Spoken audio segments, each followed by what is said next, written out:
Welcome to another episode of Dimmer Talks.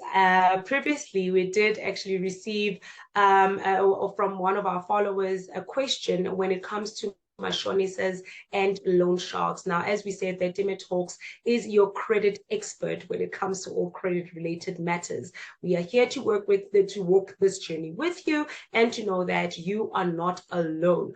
So basically, when it comes to the question that we received was that is there a way out for people who owe mashonisas or loan sharks?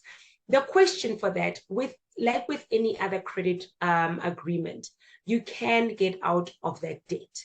And the reason why, number one, I think that I need to address the reason why consumers are inclined to going for mashonisas or loan sharks. And that is because with a registered credit provider that follows the guidelines as per the National Credit Act, they know that there needs to be an affordability assessment that is done.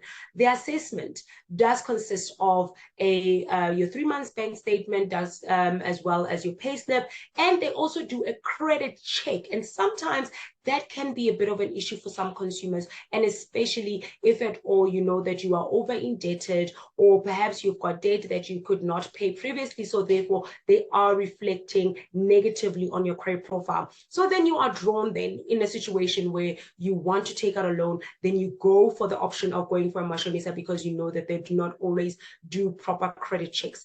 The danger in that is the fact that when it comes to an unregistered credit provider, they will overcharge when it comes to your interest rate. And the thing is, the National Credit Act gives provision for the maximum amount of interest that a credit provider can charge. Now, there are some mashonisas though and loan sharks that are registered with the National Credit regulator, and they are actually requested to actually register with the National Credit Regulator, and that also makes it easy for consumers as well. Because another thing as well with mashonisas and loan sharks is that it's people that we know around our neighborhood, so they are easily accessible.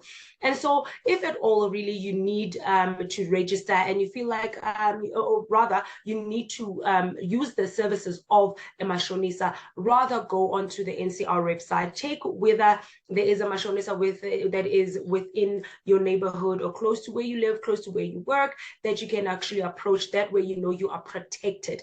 And if at all you know of any unscrupulous credit provider, loan shark, mashonisa that takes IDs, that takes SASA cards, that takes bank cards, just know that it is illegal. And the NCR does actually have an anonymous tip-off line that you can contact to actually speak to them about these mashonisas. Again, try not to make the use of the services of credit providers that are not registered, and it is all for your own benefit and protection. Do join me next time again for another time of Dimmer Talks.